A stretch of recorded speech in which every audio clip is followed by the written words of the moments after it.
The second little video we'll do is on Alec Nelson's wife, Olene, or Lena. She was actually known as Olene Ol's daughter, born July 10th, 1851 in Asche, Hjelmeland, Rogaland, Norway, the daughter of Ole Frederick Olsen Riskedal, the farm name, and Aja Samuel's daughter, Asche. And like I was telling, much of her life was a mystery until recently because we had hit a dead end. There was some information on some biographies of her, but we didn't really know. It turns out, looking at the Norwegian records, like Alec, her husband, her dad died when she was only 3 months old, leaving her mom with 6 siblings. And only Olene and her sister Bertha, or Berthie, made it to adulthood. All the other children died young, and so it was kind of a sad story. So Olene and her mother came together. The oldest sister stayed in Norway for a while. In 1856, when Olene was only 5 years old, decided to make the trek to America. The mom had no family here whatsoever. They they didn't know anybody here. So what a brave adventure to bring a little baby and a female by yourself. I'm sure that she probably knew friends that had settled here, but as far as family, all of her siblings stayed in Norway and never did come.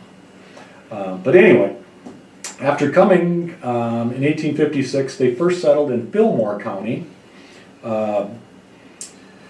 And later on, sometime between 1865 and 1870, they moved to Houston County. And what's interesting about that is exactly the time frame that Alec Nelson moved from. He was living in Houston County and moved to Fillmore County.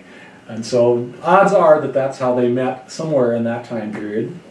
As I mentioned in the last video, they ended up being married in Minneapolis in 1871. And after that, the railroad hadn't reached Walnut Grove yet, and so Alec and her were married, and he took her back as far as his sister and brother lived near Wilmer, and she got to know the family. He left her there and came back to the homestead, and then the closest railroad she took from up the Wilmer area was to Madelia, and so he took the ox team and went and got her later at Madelia to bring her home to life on the prairie. And makes you wonder what she thought. Back in the 1870 census, however, before she was married, the year before she was married, her and her mom had a hired man living with them named Torres Johnson Grindeland, farm name, another Norwegian, who had worked for her mom as a hired hand for a few years, who ended up marrying him in 1873, a couple of years later, 3 years later. And they eventually would move to Walnut Grove as well. They lived on their own for a very short time before moving in with Alec and Olene. Now, her mom died in 1893 here and is also buried in the cemetery out here.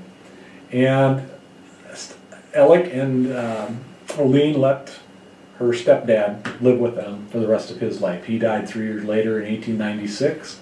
And left, he actually had a pretty extensive landowner. He owned many lots here in town as well as buildings, and he left them all to Alec and Olene's daughter Julia, who married George Salker, or married the Salkers, who are also prominent Walnut Grove early name.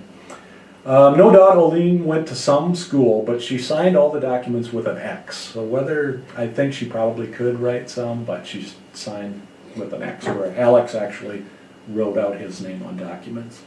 And as I mentioned in the other video, they did have 12 children.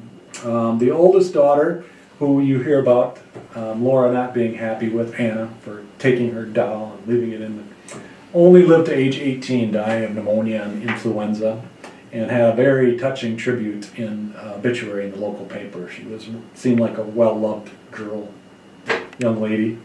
They had a son, Edward, that died at age 4 in 1880, most likely of diphtheria. Another baby, Albert, at age 2 in 1885. And Gilbert, another baby, age 1, 1887.